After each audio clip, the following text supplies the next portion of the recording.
Hi everybody, it's Fraser. Welcome to another recorded lesson. Today we're going to be reviewing the basics of English grammar, and specifically we're going to be looking at the parts of speech. Let's begin with looking at a noun. A noun is simply the name of a person, place, or thing.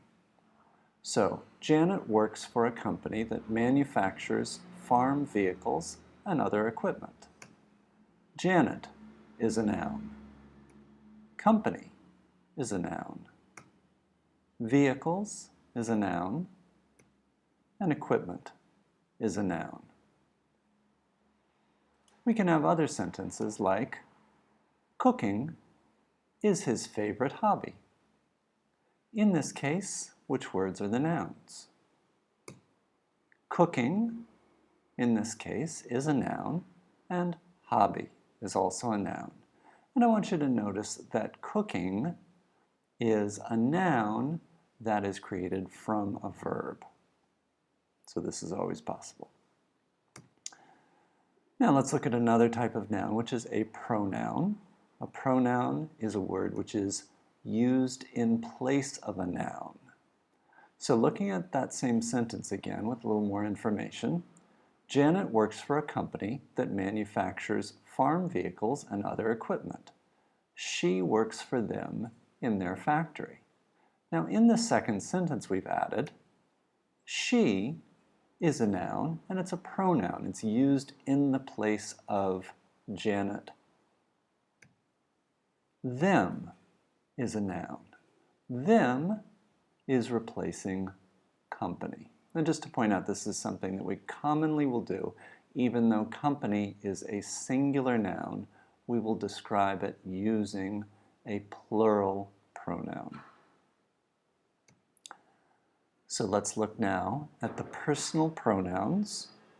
So we'll begin with I. You singular. She. He, and it. So those are the three third-person singular personal pronouns, she, he, and it. We, a plural pronoun. You, notice of course that you plural is the same as you singular. And finally, they. Now let's look at all of these together. So we have the subject pronouns that we just went through. I, you, she, he, it, we, you, and they. Now I want you to look at these in context with some other pronouns as well as possessive adjectives. So looking at the next column, we have, instead of the subject pronouns, we have the object pronouns.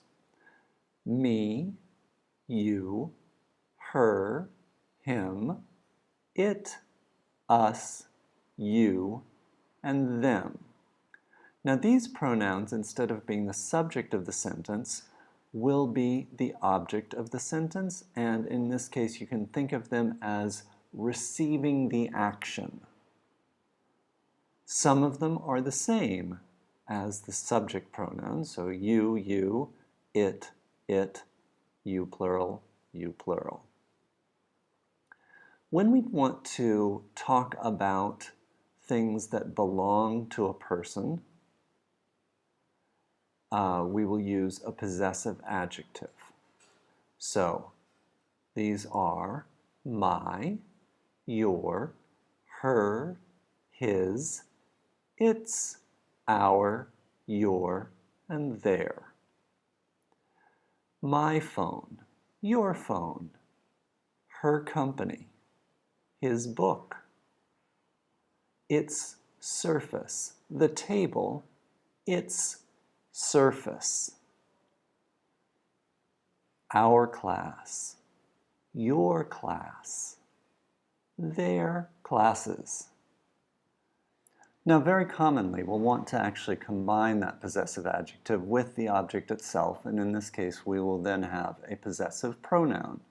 So the possessive pronouns, mine, yours, hers, his, its, ours, yours, and theirs.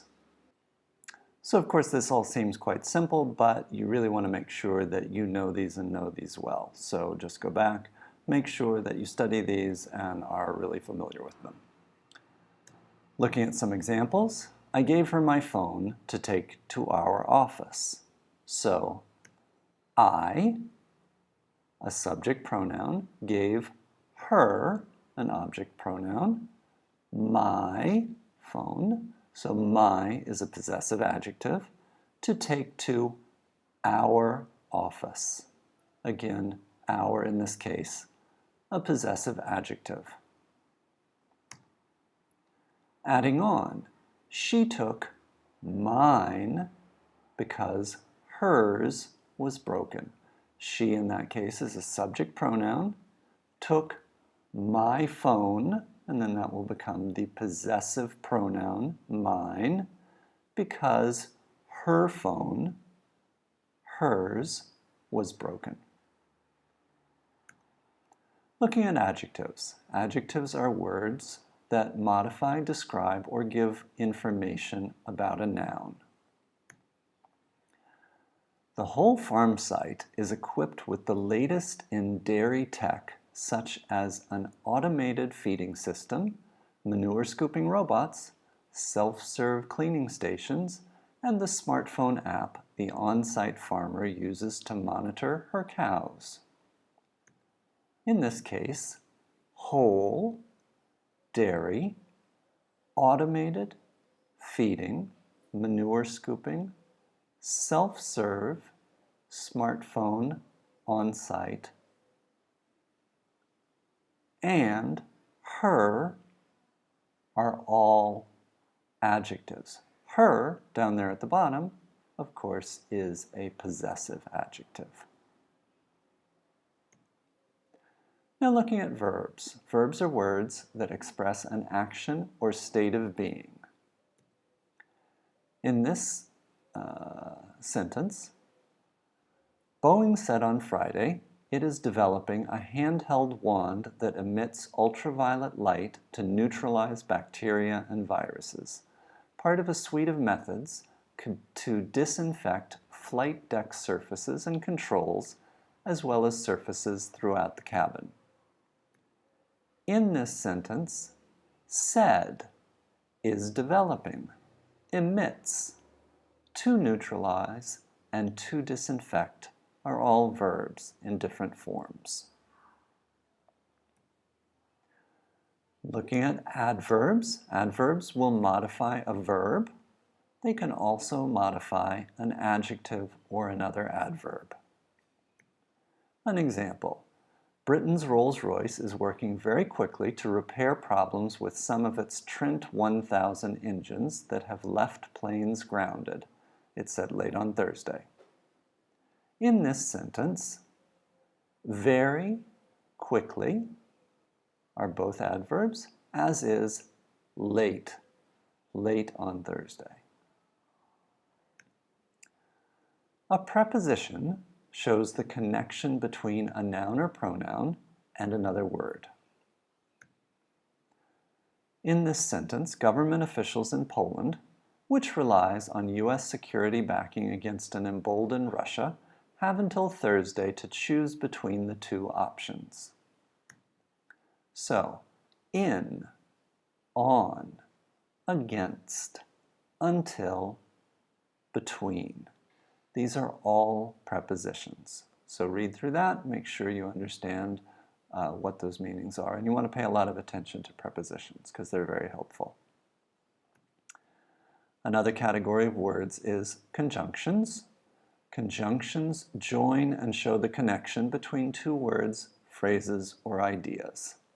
Let's look at a sentence.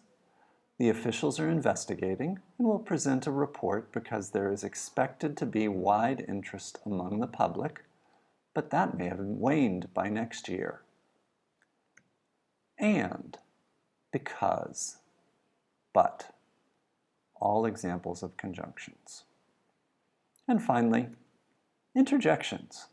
Interjections are words or phrases that express a strong emotion. Wow! Hey! Ow! All right, so I hope this is helpful. If you want to get more information about parts of speech, about any usage of English grammar, be sure to use what is an incredible resource, which is our Pinterest board. So go to pinterest.com/unblockyourenglish and follow us there. All right, and then check out the exercises that go with this lesson.